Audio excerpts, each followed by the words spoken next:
ఎలా అనిపించింది జగన్ గారి పరిపాలన? జగన్ ప్రభుత్వం అయితే ఎక్సలెంట్ గా ఉందండి. నెంబర్ 1 ఇచ్చేదేమన్నా అమ్మ ఒడి, రైతు భరోసా, రుణమాఫీ, డోక్రా రుణమాఫీ అన్ని ఎక్సలెంట్ గా ఉందండి. ఆయన ఒకటి మైనస్ ఏంటంటే ఆయన వచ్చిన తర్వాత రోడ్లు ఒకటే మైనస్ ఉంది.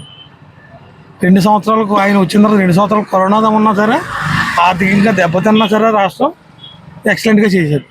ఎవరిని ఇంట్లో అన్ని దేశాలు కూడా కరోనాకి భయపడ్డాయి, కానీ ఈ ఆంధ్ర రాష్ట్రంలో మాత్రం జగన్ ఒకటి భయపడకుండా చాలా మంది రక్షించారు.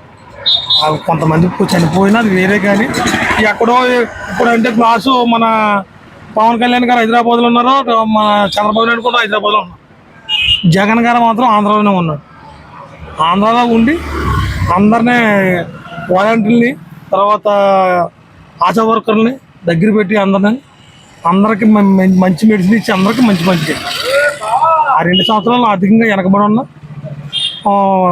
ఆదాయం లేకపోయినా సరే చాలా బాగా చేయాలి. మైనస్ ఏంటంటే కొద్ది రోడ్లు కొద్ది మైనస్గా ఉన్నాయి. అది వచ్చిన తర్వాత అయినా గ్యారంటీగా అయినా వస్తాయి కాబట్టి వేరే అన్ని పథకాలు అందరికి అందుతున్నాయి. అలా అందరూ ఇంకొకటి నాన్నవాడికి అర్హులైన ప్రతి ఒక్కరికి కూడా అన్ని పథకాలు ఇచ్చినాయి. కాపు నేస్తం ఇచ్చాడు. అందరూ కాపుల్లో ఆయన కాపు కాకపోయినా సరే కాపు మన చంద్రబాబు నాయుడు పవన్ కళ్యాణ్ ఉన్నా సరే అందరూ అర్హులు అంటే కాపు నేస్తం అందరికి ఇచ్చాడు. ఆటో వాళ్ళకి ఇచ్చాడు, ప్రభుత్వాలకు ఇచ్చాడు, ఎవరికైనా ఇచ్చాడు. అన్న అర్హులైన ప్రతి ఒక్కరికి కూడా అందరికీ ప్రతి ఇచ్చాడు. ఓటు వేస్తే లేకపోతే లేదు. అది మాత్రం ఎక్సలెంట్గా చెప్పాడు. నన్ను నమ్మి ఓటేస్తే అది మీ ధర్మం, మీరు అర్హులైతే మాత్రం మీకు ఇస్తాను. అంత దమ్మున్న నాయకుడు అలా చెప్పినాడు ఎవడో లేడు.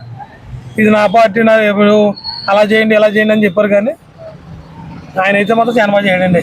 ఇప్పుడు మీ ఏరియాలో స్కూల్ ఇవన్నీ బాగా అభివృద్ధి అన్నీ బాగున్నాయండి. స్కూల్ బాగున్నాయి, అన్నీ బాగున్నాయి. స్కూల్ పిల్లలు కూడా డబ్బు బట్టలు ఇస్తాం, స్కూల్ ఇస్తాం, భోజనం వస్తుంది వాళ్ళ పిల్లలకి, అంతా బాగుంది. ఆయన వస్తే మళ్ళీ ఈసారి కూడా ఆయన వస్తేనే బాగుంటుందండి. వాలంటీర్ వ్యవస్థ వాలంటీర్ వ్యవస్థ చాలా బాగుందండి. అదేంటి ఈ నెల మాత్రం దెబ్బతిన్నారు. ఎందుకంటే ఎన్నికల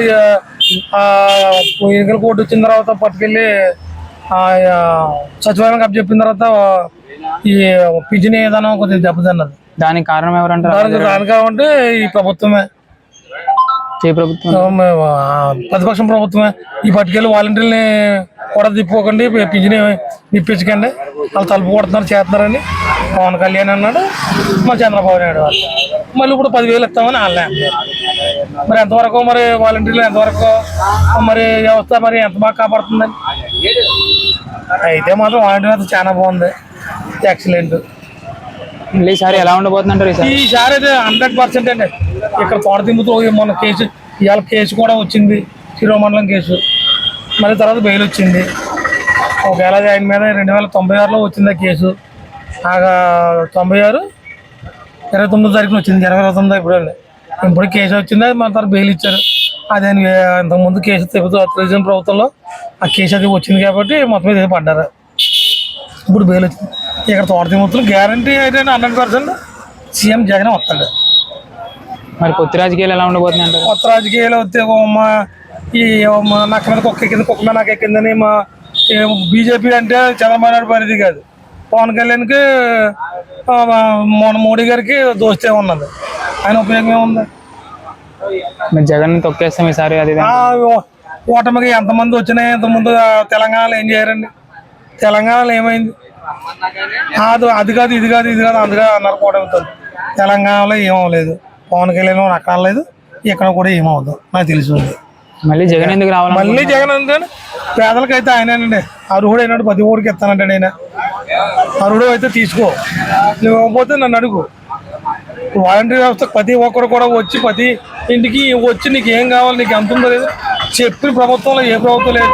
ఇంతకుముందు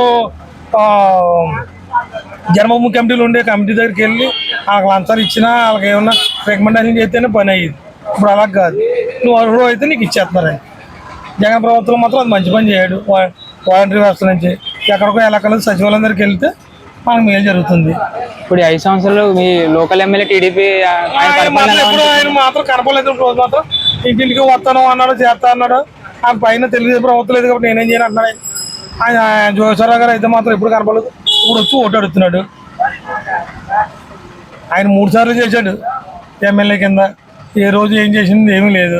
జన్మభూములకి సోదరికి అలకలకి లేదు. ఈయనైతే అన్ని కులాలకి చేస్తున్నాడు. ఆటోకి ఇచ్చాడు, కుర్రతులకి, మంగళూరుకి ఇచ్చాడు, శాఖలకి ఇచ్చాడు, మాదిగోళ్ళకి ఇచ్చాడు. అందరూ కుర్రతులు ప్రతి ఒక్కరికి కూడా మంచి న్యాయమే చేశాడు. మరి జగన్ గారు వచ్చిన తర్వాత డెవలప్మెంట్ ఏమీ జరగలేదంట. డెవలప్మెంట్ జరగలేదంటే ప్రతిపక్షాలు ఎన్నైనా చెప్తారండి. దొరికింది నాకు. అభివృద్ధి జరగలేదు. ఇప్పుడు ఇతర రాష్ట్రాల నుంచి కూడా, ఇతర దేశాల నుంచి కూడా మనం పెట్టుబడి నిమిత్తం వస్తాయంటారు. నేనేమో సింగపూర్, హైదరాబాద్ సింగపూర్ చేశాను అన్నాడే. మన హైటెక్ సిటీని చేసేసి అంత తెచ్చాను అన్నాడు మన చంద్రబాబు నాయుడు. అలాగంటే ఇప్పుడు కేసీఆర్ గారు నెల కూడతాను పోను హైదరాబాద్ ఆంధ్రవాళ్ళు అందరూ అన్నాడు. అప్పుడు వచ్చేసారు. అది ఒకరి వల్ల ఏం అవ్వలేదు, ఆయన వల్ల ఏం అవ్వలేదు. కూటమి వల్ల అలా ఊరికిది ఏం లేదు.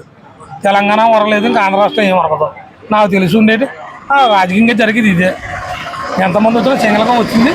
జగన్ వచ్చినా సింహం లాంటి ఆయన వస్తాడు. Please subscribe Dot News.